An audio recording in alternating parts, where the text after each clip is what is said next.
Chuck Connors wasn't just the man behind the rifle, he was a walking contradiction. With his rugged charm and steely stare, he became an American icon on television. But few knew that his real story was packed with even more drama than any Western he starred in. Behind that cowboy hat was a pro athlete, a political oddity, and a man quietly changing lives. The Rifleman made him famous, but it didn't even scratch the surface. From a shocking friendship with a Soviet leader to a secret passion for helping underprivileged kids, Connors' life was full of surprising twists. This wasn't your average Hollywood actor chasing fame. He played in the big leagues, brushed shoulders with world leaders, and still found time for charity.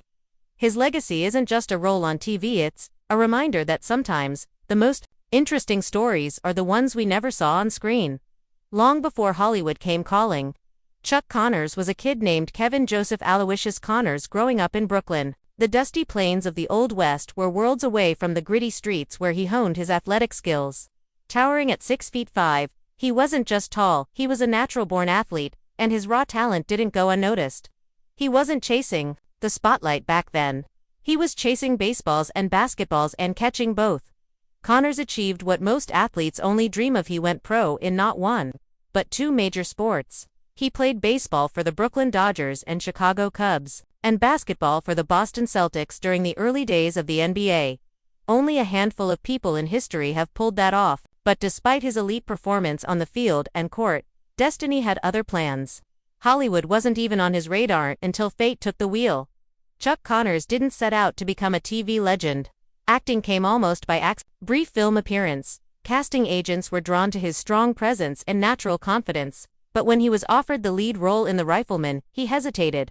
Connors feared being boxed into a single image, worried that playing a cowboy might limit his future in acting. Still, he took the risk and it changed everything. As Lucas McCain, he played a widowed rancher raising his son in the Wild West, armed with a rapid-fire Winchester and a deep moral code. The show ran from 1958 to 1963 and became an instant classic, but off-screen, Connors was even more respected. He treated cast and crew like family, mentored young actors, and never let stardom make him arrogant. The role made him famous, but it was his character off camera that made him unforgettable.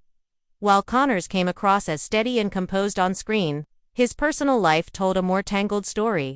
He was married 3 times, each relationship strained by the relentless pace of his career. His second wife, Kamala Davy, starred alongside him in Geronimo, and their romance was splashed across headlines. But fame has a way of testing even the strongest bonds. And Connors often struggled to balance love with the demands of Hollywood. Then came a twist no one saw coming. His unlikely friendship with Soviet leader Leonid Brezhnev. In 1973, during a diplomatic visit to the U.S., Connors personally gifted Brezhnev a custom rifle. The moment made international news and stunned Cold Warrior America. For a man who once played a frontier gunslinger, becoming a symbol of cross-border diplomacy was the last thing anyone expected. Yet Connors embraced it with the same confidence he brought to every role.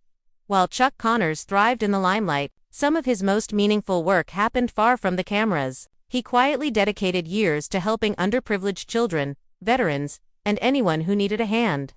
It wasn't for publicity. Most of his charitable efforts went unreported. He donated both time and money, visiting hospitals, supporting local causes, and standing up for those often forgotten.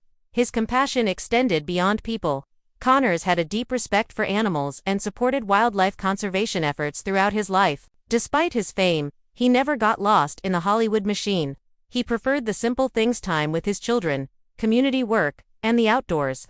To those who knew him personally, Connors wasn't just a TV star. He was a grounded, generous man who lived with purpose and never needed applause to prove it. When Chuck Connors passed away in 1992 from lung cancer, the world mourned the loss of a television icon. But those who truly knew his story understood he was much more than the Rifleman. His life was a patchwork of unexpected turns, from pro sports to diplomacy, from cowboy fame to quiet acts of kindness. Connors lived boldly but stayed grounded, never letting success blur his sense of self.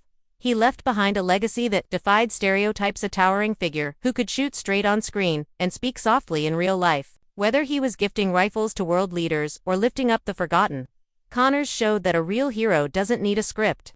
His story is a reminder that sometimes the most powerful legends are built off camera, in the quiet choices no one sees.